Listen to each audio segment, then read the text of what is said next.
Hello friends, ಎಲ್ಲರಿಗೆ ನಮಸ್ಕಾರ. Kannada life ಸ್ಟೋರಿನಿಂದ ಪ್ರತಿಯೊಬ್ಬರಿಗೆ ತುಂಬಾ ಧನ್ಯವಾದಗಳು. Thank you so much. ಈ ಸ್ಟೋರಿ ಏನು ಅಂತಂದ್ರೆ, ಸ್ವಲ್ಪ ದಿನ ಮಾತಾಡಿ ಅವರು ದೂರ ಆಗಿದ್ದಾರೆ. ಅಂದ್ರೆ ಸಿಂಪಲ್ ಆಗಿ ಹೇಳ್ಬೇಕಾಗಿದ್ರೆ ಬ್ರೇಕಪ್ ಆಗಿದವ್ರು ಮಾತ್ರ ಇದು ಈ ಸ್ಟೋರಿ. ಸ್ವಲ್ಪ 4 ದಿನ ಮಾತಾಡಿ, ಪ್ರೀತಿಯಾಗಿ ಮಾತಾಡಿ, ತುಂಬಾ ಚೆನ್ನಾಗಿ ಮಾತಾಡಿ. ಸ್ಟಾರ್ಟಿಂಗ್ ಕನೆಕ್ಷನ್ ಅಲ್ವಾ, ಹಾಗೆ ಇರುತ್ತೆ, ಹಾಗೆ ಅನಿಸುತ್ತೆ, ತುಂಬಾ ಲೈಫ್ ಚೆನ್ನಾಗಿ ಕಾಣುತ್ತೆ. ಸೊ ಯಾವುದೇ ಒಂದು ರಿಲೇಶನ್‌ಶಿಪ್, ಅದಕ್ಕೆ ಯಾವುದೇ ಒಂದು ಫ್ರೆಂಡ್‌ಶಿಪ್, ಲವ್, ಸಿಸ್ಟರ್, ಬ್ರದರ್, ಅದು ಯಾವುದೋ ಒಂದು ಅನ್ಕೊಂಬಂದಂಗೆ ಪರಿಚಯ ಆಗಿರ್ತೀರ, ಅನ್ಕೊಂಬಂದಂಗೆ ಒಂದು ಕನೆಕ್ಷನ್ ಬೀಳುತ್ತೆ ಇರುತ್ತೆ, ಓಕೆ. ಬಟ್ ಕೆಲವು ದಿನಗಳಾಗಿದ ನಂತರ ಏನಾಗುತ್ತೋ ಏನೋ, ಬಟ್ ಮೈಂಡ್‌ಸೆಟ್ ಚೇಂಜ್ ಆಗುತ್ತೆ. ಮೈಂಡ್‌ಸೆಟ್ ಅನ್ನೋದು ಚೇಂಜ್ ಆಗುತ್ತೆ. ತುಂಬ ಪ್ರೀತಿಯಾಗಿ ಮಾತಾಡ್ಕೊಂಡಿದ್ದವರು ಎಲ್ಲನೂ ಕಡಿಮೆ ಆಗ್ತಾ ಬರುತ್ತೆ. ಇಂಟ್ರೆಸ್ಟ್ ಅನ್ನೋದು ಹೋಗಿ ಬರುತ್ತೆ. ಸೊ ಇಬ್ಬರಿಗೆ ಇಂಟ್ರೆಸ್ಟ್ ಅನ್ನೋದು ಕಡಿಮೆ ಆಗೋದಿಲ್ಲ. ಇಬ್ಬರಿನಲ್ಲಿ ಯಾರಿಗೋ ಒಬ್ರಿಗೆ ಇಂಟ್ರೆಸ್ಟ್ ಕಡಿಮೆ ಆಗುತ್ತೆ. ಆ ಒಬ್ರಿಗೆ ಇಂಟ್ರೆಸ್ಟ್ ಕಡಿಮೆ ಆದಾಗಲೇ ಆ ಸಂಬಂಧ ಏನಿದೆನೋ ಅದು ಡೌನ್ ಆಗ್ತಾ ಬರುತ್ತೆ. ಯಾಕೆಂದರೆ ಇಬ್ಬರ ಮನಸ್ಸು ಒಂದಾಗಿ ಇರೋದಿಲ್ಲ. ಇದನ್ನ ನೆನಪಿಟ್ಕೊಳ್ಳಿ. ಮೂವಿನಲ್ಲಿ ತೋರಿಸಿದಂಗೆ ಇಬ್ಬರ ಮೈಂಡ್‌ಸೆಟ್ ಒಂದು ರೀತಿ ಇರೋದೇ ಇಲ್ಲ. ಸ್ಟಾರ್ಟಿಂಗ್‌ನಲ್ಲಿ ಒಬ್ಬರ್ಲಿಂದನೇ ಕನೆಕ್ಷನ್ ಬೆಳೆಯೋದು. ಅದು ಯಾವ ಫ್ರೆಂಡ್‌ಶಿಪ್ಪೇ ಆಗಲಿ, ಸಿಸ್ಟರ್ ಬ್ರದರೇ ಆಗಲಿ, ಅದು ಯಾವುದೇ ಒಂದು ಸಂಬಂಧ ನಿಮಗೆ ಬಿಟ್ಟಿದ್ದು ಸ್ಟಾರ್ಟಿಂಗ್ ಒಂದು ತುಂಬಾ ಕನೆಕ್ಷನ್ ಅಂದ್ರೆ ಓವರ್ ಆಗಿ ರಿಯಾಕ್ಷನ್ ಅಂದ್ರೆ ಹೇಗೆ ಹೇಳ್ಬೇಕಂತಂದ್ರೆ, ಹಾರ್ಟ್ ಫ್ರೆಂಡ್ ಅಂತ ಅನ್ಕೊಳ್ಳಿ. ಹಾರ್ಟ್ ಫ್ರೆಂಡ್ ತುಂಬಾ ಓವರ್ ಆಗಿ ಒಂದು ಬಹಳ ಹತ್ರ ಆಗಿ ಅವ್ರಿಗೆ ಬಿಟ್ಟು ಇರಕ್ಕಾಗಲ್ಲ, ಒಂದು ದಿನ ಆದ್ರೂ ಮಾತಾಡಕ್ಕೆ ಆಗಲ್ಲ ಅಂತ ಆ ತರ ಆ ಲೆವೆಲ್ಗೆ ಹೋಗಿದ್ದ ರಿಲೇಶನ್ಶಿಪ್ ಸಡನ್ ಆಗಿ ಬ್ರೇಕ್ ಆಗಿದ್ದೇವೆ, ಆಗ್ತಾ ಇದಾವೆ. ಸೊ ಇದು ಮೇನ್ ರೀಸನ್ಸ್ ಏನು ಅಂತಂದ್ರೆ, ರಿಲೇಶನ್ ಅನ್ನೋದು ಹೇಗೆ ಇರುತ್ತೆ ಅಂದ್ರೆ, ಹೊಸದಾಗಿ ಪರಿಚಯ ಆದಾಗ ಸರಿಯಾಗಿರುತ್ತೆ, ಚೆನ್ನಾಗಿರುತ್ತೆ, ಇಂಟ್ರೆಸ್ಟ್ ಇರುತ್ತೆ, ಎಲ್ಲನೂ ಇರುತ್ತೆ. ಆಮೇಲೆ ಜಾಸ್ತಿ ಮಾತಾಡ್ತಾ ಹೋದಾಗ ಎಲ್ಲನೂ ಮಾತುಕತೆ ಮುಗಿದಿರುತ್ತವೆ. ಒಬ್ಬರನ್ನೊಬ್ಬರನ್ನ ಪರಿಚಯ ಆಗಿರ್ತೀರ, ಒಬ್ಬರಿಗೊಬ್ರಿಗೆ ಎಲ್ಲ ಡೀಟೇಲ್ ಆಗಿ ಒಬ್ಬರ ಬಗ್ಗೆ ಒಬ್ಬರಿಗೆ ಗೊತ್ತು ಮಾಡ್ಕೋತೀರ. ಅವಾಗ ಇಂಟ್ರೆಸ್ಟ್ ಅನ್ನೋದು ಸ್ಟಾರ್ಟಿಂಗ್‌ನಲ್ಲಿ ನಮ್ಗೆ ಗೊತ್ತಿಲ್ಲದ ವ್ಯಕ್ತಿ ಅವ್ರ ಬಗ್ಗೆ ತಿಳ್ಕೊಬೇಕಂತ ಆಸಕ್ತಿ ಇರುತ್ತೆ. ಎಲ್ಲ ಗೊತ್ತಾಗಿದ ಮೇಲೆ ಆಸಕ್ತಿ ಡೌನ್ ಆಗುತ್ತೆ. ಅದೇ ಥರ ಚೆನ್ನಾಗಿರುತ್ತೆ ಬಿಡಿ ಎಲ್ಲ ರಿಲೇಶನ್ಶಿಪ್. ಸ್ವಲ್ಪ ದಿನ ಹೇಗೆ ದಿನಗಳು ಆಗ್ತಾ ಇರುತ್ತೆ, ಹಾಗೆ ರಿಲೇಶನ್ಶಿಪ್ ಅನ್ನೋದು ಸ್ವಲ್ಪ ಕಡಿಮೆ ಆಗುತ್ತಾ ಬರುತ್ತೆ.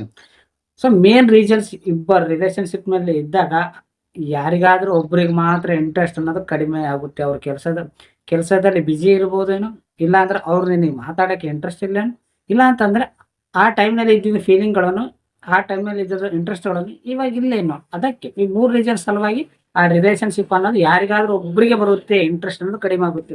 ಒಬ್ರಿಗೆ ಇಂಟ್ರೆಸ್ಟ್ ಕಡಿಮೆ ಆದಾಗ ಇನ್ನೊಬ್ಬ ವ್ಯಕ್ತಿ ಮಾತಾಡಕ್ಕೆ ಆಗೋದಿಲ್ಲ. ಇವ್ರು ಮಾತಾಡಿದ್ರೆ ಇವರೆಲ್ಲಿ ಮಾತಾಡುತ್ತಾರೆ, ಪದೇ ಪದೇ ರಿಕ್ವೆಸ್ಟ್ ಮಾಡುತ್ತಾರೆ. ಇವ್ರಿಗೆ ಇಂಟ್ರೆಸ್ಟ್ ಇದ್ದಿದ್ದನ, ಇವ್ರಿಗೆ ಇಂಟ್ರೆಸ್ಟ್ ಇರಬೇಕು. ಇವರಿಗೆ ಈ ವ್ಯಕ್ತಿಗೆ ಎಷ್ಟು ಇಂಟ್ರೆಸ್ಟ್ ಇರುತ್ತೋ ಈ ವ್ಯಕ್ತಿ ಕೂಡ ಅಷ್ಟೇ ಇಂಟ್ರೆಸ್ಟ್ ಅನ್ನೋದು ಇರಬೇಕು. ಇಬ್ಬರಿಗೆ ಇಂಟ್ರೆಸ್ಟ್ ಇದ್ದಾಗಲೇ ಆ ರಿಲೇಶನ್ಶಿಪ್ ತುಂಬಾ ಚೆನ್ನಾಗಿರುತ್ತೆ. ಸೊ ಸ್ಟಾರ್ಟಿಂಗ್‌ನಲ್ಲಿ ಇಬ್ಬರಿಗೆ ಚೆನ್ನಾಗಿರುತ್ತೆ, ಓಕೆ. ಆಮೇಲೆ ಇವ್ರಿಗೆ ಯಾವುದೋ ಒಂದು ಕೆಲಸದಲ್ಲೋ ಇಲ್ಲ ಅವ್ರ ಮನಸ್ಸು ಚೇಂಜ್ ಆಗಿದೆ, ಮೈಂಡ್‌ಸೆಟ್ ಚೇಂಜ್ ಆಗಿ ಇವ್ರಿಗೆ ಇಂಟ್ರೆಸ್ಟ್ ಅನ್ನೋದು ಕಡಿಮೆ ಆಗುತ್ತೆ. ಡೈಲಿ 10 ಸಾರಿ ಮಾತಾಡಿದ್ರೆ ಇವರು 5 ಸಾರಿ ಮಾತಾಡುತ್ತಾರೆ. ಇವ್ರು ಮಾತಾಡಿಲ್ಲ ಅಂದ್ರೆ ಇವ್ರು ಏನು ಮಾಡುತ್ತಾರೆ, ಇವರು ಕೂಡ ಸೈಲೆಂಟ್ ಆಗಿ ಇರಬೇಕಾಗುತ್ತೆ, ತಪ್ಪಲ್ಲ. ಅದೇ ರೀತಿ ಇವ್ರು ಮಾತಾಡಲಿಲ್ಲ ಅಂದ್ರೆ ಆ ರಿಲೇಶನ್ಶಿಪ್ ಇವ್ರ ಮೇಲೆ ಡೌಟ್ಸ್‌ಗಳನ್ನು ಕ್ರಿಯೇಟ್ ಆಗುತ್ತವೆ, ನೆಗೆಟಿವ್ ಫೀಲಿಂಗ್ಸ್ ಬರುತ್ತವೆ. ಯಾಕೋ ನನ್ನನ್ನು ಕೇರ್ ಮಾಡ್ತಾ ಇಲ್ಲ, ನನ್ನನ್ನು ಏನಂತಾರೆ ಮಾತಾಡ್ತಾ ಇಲ್ಲ, ಏನೋ ಈ ಕಡೆ ಹೋಗಿದೆ ಮನಸ್ಸು, ಏನೇನೋ ನೂರಾರು ಥಿಂಕ್‌ಗಳನ್ನು ಬರುತ್ತವೆ. ಪರವಾಗಿಲ್ಲ ಬಿಡು, ಅದು ಮನುಷ್ಯನ ಮೇಲೆ ಬಂದೇ ಬರುತ್ತವೆ.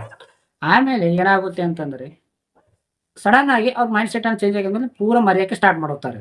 ಈ ವ್ಯಕ್ತಿ ಇವರಿಗೆ ಬಹಳ ದೂರ ಮಾಡಿದ್ಮೇಲೆ ಆ ರಿಲೇಶನ್ಶಿಪ್ ಅನ್ನೋದು ದೂರ ಆಗುತ್ತೆ. ಇದು ಯಾರಿಂದ ದೂರ ಆಗುತ್ತೆ ಅಂದ್ರೆ, ಯಾರೋ ಒಬ್ಬರಿಂದ ಮಾತ್ರ ಆ ರಿಲೇಶನ್ಶಿಪ್ ತುಂಬಾನೇ ಬ್ರೇಕಪ್ ಆಗುತ್ತವೆ. ಅವ್ರು ಮಾತಾಡಿಲ್ಲ ಅಂದ್ರೆ ಇವ್ರು ಇವ್ರು ಮಾತಾಡಿಲ್ಲ ಅಂತ ಇವ್ರು ದೂರ ಆಗುತ್ತಾರೆ. ಬಟ್ ಇಬ್ಬರಿಗಿಬ್ಬರು ದೂರ ಆಗೋದಿಲ್ಲ. ಒಬ್ಬರಲಿಂತೆ ಮೇನ್ ರಿಲೇಶನ್ಶಿಪ್ ಕೆಟ್ಟು ಹೋಗೋದು. ಓಕೆ, ಸರಿ. ಮಾತಾಡಬೇಕಾಗಿದ್ರೆ ಸಿಂಪಲ್ ಆಗಿ ಒಂದು ರಿಲೇಶನ್ಶಿಪ್ ಮೇಂಟೈನ್ ಮಾಡ್ಬೇಕಂತಂದ್ರೆ ಇಬ್ಬರ ಮನಸ್ಸು ಒಂದಾಗಿರ್ಬೇಕು, ಇಬ್ಬರ ಗುಣಗಳು ಒಂದಾಗಿರ್ಬೇಕು. ಇವ್ರಿಗೆ ಏನು ಅನ್ಸುತ್ತೋ ಅದೇ ರೀತಿ ಇರ್ಬೇಕು. ಇವ್ರಿಗೆ 100% ಇದ್ರೆ ಮ್ಯಾಕ್ಸಿಮಮ್ ಇವರಿಗೆ 50% ಅನ್ನ ಇರಬೇಕು.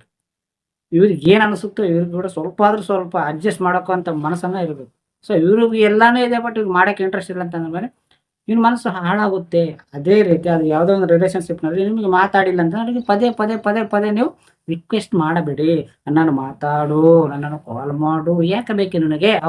ಅವರು ದೂರ ಆಗ್ಬೇಕಂತ ಮನಸ್ಸು ಅವರಿಗೆ ದೂರ ಆಗ್ಬೇಕಂತ ಮನಸ್ಸಿದ್ದಾಗ ನಿಮ್ಗೆ ಯಾಕೆ ಅವ್ರು ನಿನಗೆ ಬೇಕು ಅಂತ ಮನಸ್ಸಾಗ್ತಾ ಇದೆ ಪರವಾಗಿಲ್ಲ. ಅದು ಇಂಟ್ರೆಸ್ಟ್ ಅನ್ನೋದು ಹಾಗೆ ಇರುತ್ತೆ. ಯಾಕಂದ್ರೆ ಆ ಫೀಲಿಂಗ್ಸ್ ಬೇರೆ ಇರುತ್ತೆ. ಇವರಿಗೆ ದೂರ ಆಗ್ಬೇಕಂತ ಮನಸ್ಸಿದೆ, ನಿನಗೆ ಇವ್ರು ಬೇಕು ಅಂತ ಮನಸ್ಸಿದೆ, ಓಕೆ. ಬಟ್ ಇಲ್ಲಿ ಯಾರಾದ್ರೂ ಒಬ್ರು ಅರ್ಥ ಮಾಡ್ಕೊಂಡ್ರೆ ಆ ರಿಲೇಶನ್ಶಿಪ್ನಲ್ಲಿ ಚೆನ್ನಾಗಿರುತ್ತೆ. ಇವಾಗ ಇವ್ರು ದೂರ ಆಗ್ತಾ ಇದ್ದಾರೆ, ಆಗ್ಬೇಕು ಅನ್ಕೋತಾ ಇದ್ದಾರೆ, ಇವ್ರಿಗೆ ಬೇಕು. ಇವಾಗ ಏನ್ ಮಾಡೋದು, ಇವ್ರಿಗೆ ಬೇಕು, ಇವ್ರೇನು ಪದೇ ಪದೇ ಇವ್ರು ಎದ್ದು ಬೀಳ್ತಾ ಇದ್ದಾರೆ, ನನಗೆ ಬೇಡ ಅಂತ ಇವರು ಹಿಂದೆ ಹೋಗ್ತಾ ಇದ್ದಾರೆ. ಇವಾಗ ಏನ್ ಮಾಡ್ಬೇಕಂದ್ರೆ ಈ ವ್ಯಕ್ತಿ ಯಾವಾಗ ನೀವು ಅವ್ರನ್ನ ರಿಕ್ವೆಸ್ಟ್ ಮಾಡ್ತಿದ್ರೆ ಆ ರಿಕ್ವೆಸ್ಟ್ ಮಾಡೋದು, ಅವ್ರಿಗೆ ಇಂಟ್ರೆಸ್ಟ್ ತೋರಿಸೋದು ಬಿಡಬೇಕು. ಸೊ ಅದು ಬಿಡ್ಲಿಕ್ಕೆ ನನಗೆ ಆಗ್ತಾ ಇಲ್ಲ ಅಂದಾಗ ಏನ್ ಮಾಡ್ಬೇಕು ಅಂತ, ನಮ್ಗೆ ಹೊಸ ಬಟ್ಟೆ ಎಲ್ಲ ನಮ್ಗೆ ಇಷ್ಟ ಆಗಲಾರದ ಬಟ್ಟೆಗಳನ್ನು ಹಾಕಿದಾಗ ಸಿಡಿಪಿಡಿ ಕೊಡುತ್ತದೆ, ಒಂದು ಹೊತ್ತು ತರ ಆಗುತ್ತೆ.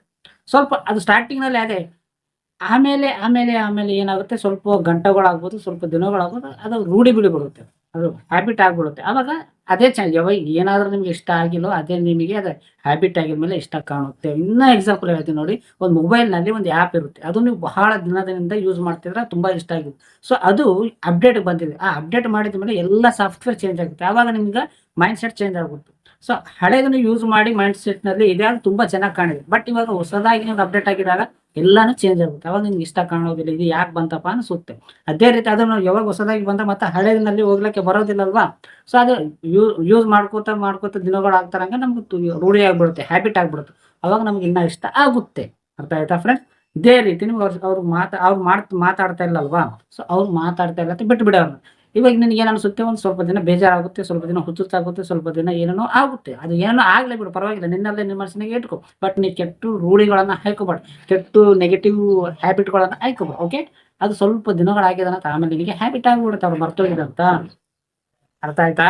ಅರ್ಥ ಆಗಿಲ್ಲ ಅಂದ್ರೆ ಮತ್ತೆ ನೋಡಿ, ಸಿಂಪಲ್ ಆಗಿ ಹೇಳ್ಬೇಕಂತಂದ್ರೆ ಒಂದೆರಡು ಸಾರಿ ರಿಕ್ವೆಸ್ಟ್ ಮಾಡಿ ನೋಡ್ರಿ, ಅವ್ರು ದೂರ ಆಗ್ಬೇಕು ಅನ್ಕೋತಿದ್ರೆ ಬಿಟ್ಟು ಬಿಡಿ, ನಿಮಗೆ ಸ್ವಲ್ಪ ಬೇಜಾರಾಗುತ್ತೆ, ಸ್ವಲ್ಪ ನೀವು ಕಂಟ್ರೋಲ್ನಲ್ಲಿ ಇದ್ರೆ ಒಂದು 2-3 ದಿನ ಹಾಗೆ ಅನ್ಸುತ್ತೆ, ಆಮೇಲೆ ಎಲ್ಲಾನು ಸೆಟ್ ಆಗುತ್ತೆ. ಓಕೆ, ಅರ್ಥ ಆಯ್ತು ಅನ್ಕೋತೀನಿ. ಈ ಸ್ಟೋರಿ ನೀವು ಪೂರ್ತಿ ಕೇಳಿದ ಪ್ರತಿಯೊಬ್ಬರಿಗೆ ಮನಸ್ಪೂರ್ವಕಂಗ ಥ್ಯಾಂಕ್ ಯು ಸೋ ಮಚ್, ಧನ್ಯವಾದಗಳು.